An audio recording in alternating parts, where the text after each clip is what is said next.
पहले देखते हैं हार्ट क्या है। ये देखिए मैं ड्रॉ करता हूं, ये कौन है, हम और आप। ये है हमारा पूरा बॉडी, और ये देखिए हार्ट है, यहाँ पे हार्ट होता है। कितना बड़ा हार्ट का साइज होता है, करीब करीब 300 ग्राम वजन होता है इसका। एक समझ लीजिए एक एप्पल के जितना हार्ट होता है। ये पंप करता रहता है, और ये जब पंप करता है तो यहाँ से ब्लड पूरे शरीर को जाता है। मैं हार्ट को थोड़ा बड़ा करके दिखाता हूँ। ये जो हार्ट है ये 70 बार हर मिनट में पंप करती है। 1 घंटे में 4300 बार, और 24 घंटे में करीब 1 लाख बार पंप करती है। और हर बार ये जब पंप करती है इससे ब्लड निकलती है, और ब्लड पूरे बॉडी को जाती है। बॉडी के हर पार्ट को ब्लड मिल जाता है। देखते हैं, हार्ट को थोड़ा बड़ा करके दिखाता हूं। देखिए आप, ये देखिए ये हार्ट है बड़ा करके, और हार्ट जब पंप करती है तो इससे एक ट्यूब निकलती है जिसका नाम है एओर्टा। ये 1 इंच मोटी होती है, और ये ब्रांच पूरे बॉडी को एक एक ब्रांच देते रहती है। देखिए पहला ब्रांच राइट हैंड को दिया, फिर ब्रांच ब्रेन को दिया, फिर लेफ्ट हैंड को दिया, फिर ये यू टर्न लिया और हार्ट के पीछे से नीचे उतरता गया। और अब देखिए इधर पेट में निकला, इधर लीवर को, इधर स्टोमक को, और फिर इधर दोनों किडनीज को दिया, फिर इंटेस्टाइन्स को दिया, और फिर अल्टीमेटली दोनों पैरों को दे दिया। मतलब एक बार हार्ट ने पंप किया, ब्लड पूरे बॉडी को पहुंच गया। अब जब हार्ट पूरे बॉडी को ब्लड दे रहा है, ब्लड से बॉडी को क्या मिलता है, ऑक्सीजन। अच्छा, पूरे बॉडी को ऑक्सीजन जरूरत है, हार्ट को खुद के लिए भी तो ऑक्सीजन जरूरत है। अब देखते हैं हार्ट अपने लिए क्या लेता है। हार्ट अपने लिए 3 ट्यूबें ले लेता है, और इनके नाम है कोरोनरी आर्टरीज। देखिए मैं दिखाता हूं, एक ये राइट साइड में है, इसका नाम है राइट कोरोनरी आर्टरी।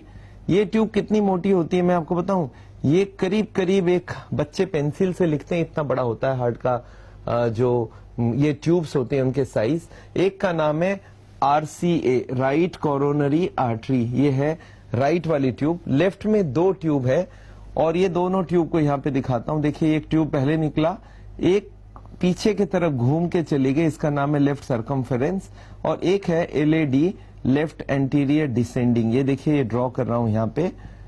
ये जो 3 ट्यूबें हैं, एक का नाम है RCA, एक का नाम है LAD। LAD का मतलब है लेफ्ट एंटीरियर डिसेंडिंग, और एक है लेफ्ट सर्कमफेरेंस। ये पीछे की तरफ घूमते हुए जाता है, सर्कमफेरेंस मतलब घूम के जाना, अराउंड द हार्ट जाती है। ये जो 3 ट्यूब है इनके नाम है कोरोनरी आर्टरीज। अब हार्ट की बीमारी में होता क्या मालूम है, यही ट्यूब के अंदर चर्बी जम जाती है, कोलेस्ट्रॉल जम जाती है। मतलब ये चर्बी हम जमाते हैं, भगवान नहीं जमाती है, हम जमाते हैं। और ये ब्लॉकेज जब बढ़ने लगती है तो नेचुरली आप समझ सकते हैं हार्ट की सप्लाई धीरे धीरे कम हो जाती है। चलिए इस ब्लॉकेज को थोड़ा बड़ा करके दिखाता हूं। देखिए हार्ट की ट्यूब को थोड़ा बड़ा करके दिखा देता हूं मैं आपको। ये ट्यूब है मान लेते हैं। अब देखिए ब्लॉकेज कैसे होती है ट्यूब के अंदर। ये ब्लॉकेज कब से शुरू होती है सोचिए, ये ब्लॉकेज शुरू होती है करीब करीब हमारी उम्र जब 20 साल की हो जाती है। आप समझ लीजिए बच्चा जन्मता इतना छोटा होता है, धीरे धीरे बढ़ता रहता है, बढ़ते रहता है, बढ़ते बढ़ते जब तक वो 18 साल तक होता है तब तक चर्बी खाए कोई प्रॉब्लम नहीं है, क्योंकि ये चर्बी आपकी ग्रोथ, बच्चों का ग्रोथ करने में हेल्प करता है। बट 18 साल के बाद ये वाली ग्रोथ खत्म। अब ग्रोथ कहाँ की शुरू हो गई, अब शुरू हो गई या तो मोटापा वाला ग्रोथ या हार्ट के अंदर की ब्लॉकेज की वाली ग्रोथ। तो अब हमें कौन सा चाहिए, दोनों ही नहीं चाहिए। अब देखते हैं ये ब्लॉकेज शुरुआत कहां से हुई। शुरुआत तो पहले 1% से ही होगा। देखिए ये छोटा सा ब्लॉक हुआ, थोड़ा सा ब्लॉक हुआ, 20 साल की उम्र है। अब धीरे धीरे ये ब्लॉकेज बढ़ता जाएगा। ये देखिए ब्लॉकेज और बढ़ गई, ये और थोड़ा ब्लॉकेज बढ़ गया। जैसे जैसे टाइम जाता गया ब्लॉकेज बढ़ती गई। अब देखिए 50% ब्लॉकेज हो चुकी है। अच्छा, मरीज को पता ही नहीं ये ब्लॉकेज बढ़ता जा रहा है, क्योंकि 50 में उसके पास अभी 50 खुली है, कोई दिक्कत नहीं है। धीरे धीरे और ये ब्लॉकेज बढ़ी। अब देखिए 60-70% ब्लॉक हो गया, अभी भी मरीज को मालूम नहीं। ये अब 80% जब ब्लॉक हो जाती है तब मरीज को पता चलता है वो हार्ट का पेशेंट हो चुका है। क्यों? 80 के बाद मरीज को तकलीफ हो जाती है। आप सोच के देखिए 80 के बाद क्यों? क्योंकि 80 के बाद जो 20 रह जाती है, 20 रह जाती है, वो हार्ट के लिए काफी होता है। आप सोचिए हमारी हार्ट की जरूरत क्या होती है। एक आदमी बैठा है, उसकी हार्ट की जरूरत सबसे कम है, क्योंकि हार्ट की स्पीड बहुत कम है। उसको जरूरत है 10%। अगर वो चलना चाहे तो उसको 20% जरूरत है। और एक आदमी चल रहा है, घूम रहा है, गाड़ी चला रहा है, सीढ़ियां चढ़ रहा है, तो उसका 20% से काम निकल जाता है। तो एक बात सोच लीजिए, जो घूम फिर रहा है उसको कोई तकलीफ नहीं है, 80 ब्लॉक है, उसको पता ही नहीं वो हार्ट का पेशेंट है। मतलब कोई आदमी अगर चल फिर सकता है, इसका मतलब उसके पास 20% तो पक्का ही खुला हुआ है। तो 80 ब्लॉकेज तक पेशेंट हमारे पास यूजुअली नहीं आता है।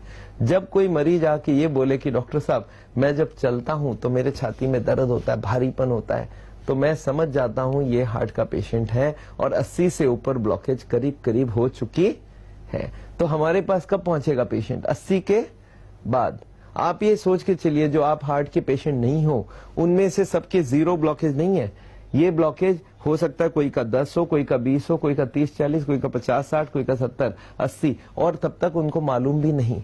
तो मैं जो आज हार्ट की बीमारी को रोकने की बात कर रहा हूँ, ये जो चर्बी ना जमने की बात कर रहा हूँ, ये ऐसा जरूरी नहीं है सिर्फ हार्ट के पेशेंट को ही मालूम होना चाहिए, ये तो सबके लिए मालूम होना चाहिए कि भाई अब मेरी अगर ब्लॉकेज बढ़ रही है तो ये ब्लॉकेज बढ़नी नहीं चाहिए। अच्छा, अब एक बात सोचते हैं, ये ब्लॉकेज जब 80 के ऊपर चला जाए तो पेशेंट आके कंप्लेन करता है, सर मैं जब चलता हूं तो मेरे को छाती में दर्द होती है, और ये दर्द लेफ्ट हैंड में होती है, लेफ्ट साइड में होती है, और ये हाथ में भी जाती है। कुछ लोगों को चोकिंग होती है, सांस फूल जाती है। कुछ लोग बोलते हैं मुझे धड़कन तेज हो जाती है, मेरे को लगता है छाती में कोई जलन आ रहा है। तो ये सब सिम्टम्स को हम लोग बोलते हैं एंजाइना, और इसका मतलब ही है 80 से ऊपर ब्लॉकेज हो चुका है। अब अगर हम कॉमन सेंस को यूज करें, कोई आदमी को पूछूं सब ये है हार्ट की बीमारी और जिसमें 10 करोड़ हार्ट के पेशेंट इंडिया में है, और इस बीमारी का करें क्या, तो आपका दिमाग इमीडिएटली पूछेगा कि डॉक्टर साहब एक बार बताइए ये ब्लॉकेज हो क्यों रहा है, कौन सा ऐसा कारण है जो अंदर जम रही है। एक आदमी मेरे को और स्ट्रेट क्वेश्चन पूछा कि डॉक्टर साहब अगर इसकी जो ब्लैक वाली आप दिखा रहे हो इसका एक पीस निकाल लूं काट के चाकू से और इसको माइक्रोस्कोप में देखूं तो इसमें दिखेगा क्या? इसमें 2 आइटम दिखेगा, इसका नाम है चर्बी और इसका मेडिकल नाम है कोलेस्टेरॉल एंड ट्राइग्लिसराइड्स। तो इन दोनों का नाम एक बार नोट बना लेते हैं। एक का नाम है कोलेस्टेरॉल, ये ब्लॉकेज बनाती है, और एक का नाम है ट्राइग्लिसराइड्स। ये 2 जो आइटम्स है इनको आपको बहुत अच्छे से समझना पड़ेगा, और ये 2 आइटम को अगर हम ब्लॉकेज से रोक दें, इनको अगर हम खाने में बंद कर दें तो हार्ट की बीमारी बनना बंद हो जाएगा, ये ब्लॉकेज बढ़ना बंद हो जाएगा, और ये बहुत जरूरी है। तो अगर आप कॉमन सेंस को यूज करते हैं तो क्या बोलते हैं डॉक्टर साहब ये जो बीमारी का असली कारण है ये कोलेस्ट्रॉल ट्राइग्लिसराइड, इनको क्यों नहीं हटाते हैं? सावल में हम सिर्फ यही बात समझा रहे हैं कि जो ब्लॉकेज बढ़ रही है, जो कारण है कोलेस्ट्रॉल और ट्राइग्लिसराइड, इसी को हटाइए। तो आप ये पूछेंगे डॉक्टर साहब ये कोलेस्ट्रॉल है कौन सी फूड? ये आपको मैं बता दूं, कोलेस्ट्रॉल एक ही खाने में होता है, वो है एनिमल फूड। एनिमल फूड का क्या मतलब है? जो भी प्राणी से बना हुआ खाना है, जैसे आपका चिकन है, मटन है, बीफ है, अंडा है, मछली है, और दूध भी याद रखिए एनिमल से बना हुआ है। एक बार और गांठ बांध ले, कोई भी प्लांट फूड में कोलेस्ट्रॉल होता ही नहीं है। अगर मैं आपको पूछूं कोई भी प्लांट फूड, जैसे मैं बोल दूं भाई काजू में कितनी कोलेस्ट्रॉल है, तो आपको बोलना है no cholesterol because it is a plant food. अगर मैं बोलूं सफोला सनफ्लावर ऑयल में कितनी कोलेस्ट्रॉल है, सनफ्लावर प्लांट है तो इसमें एनिमल है नहीं, तो आप लिख सकते हैं 0 कोलेस्ट्रॉल। तो मतलब ये जो तेल है वो कोलेस्ट्रॉल नहीं है। तो आप पूछते सब ये तेल फिर कौन सा चीज है? ये है ट्राइग्लिसराइड्स। याद रखिएगा तेल का जो मेडिकल नाम है वो है ट्राइग्लिसराइड्स। तो आप बोलेंगे सर फिर तेल तो नहीं लेना चाहिए, मैं बोलूंगा यही तो हार्ट की बीमारी का असली जड़ है। ये तेल और ये कोलेस्ट्रॉल, ये ट्राइग्लिसराइड और कोलेस्ट्रॉल, अगर इन दोनों को आपने बंद कर दिया तो हार्ट की बीमारी रुक जाएगी, बढ़ नहीं सकती। और अगर सप्लाई पूरी की पूरी बंद कर दी तो ना सिर्फ बीमारी रुक जाएगी, ये बीमारी अंदर से निकल के आएगी, थोड़ी कम हो जाएगी ब्लॉकेज। और यही हम आपसे चाहते हैं कि ब्लॉकेज बढ़ाना बंद करो। अगर तेल की बात करते हैं तो लोग मुझे पूछते हैं सर ये तेल जम क्यों रहा है?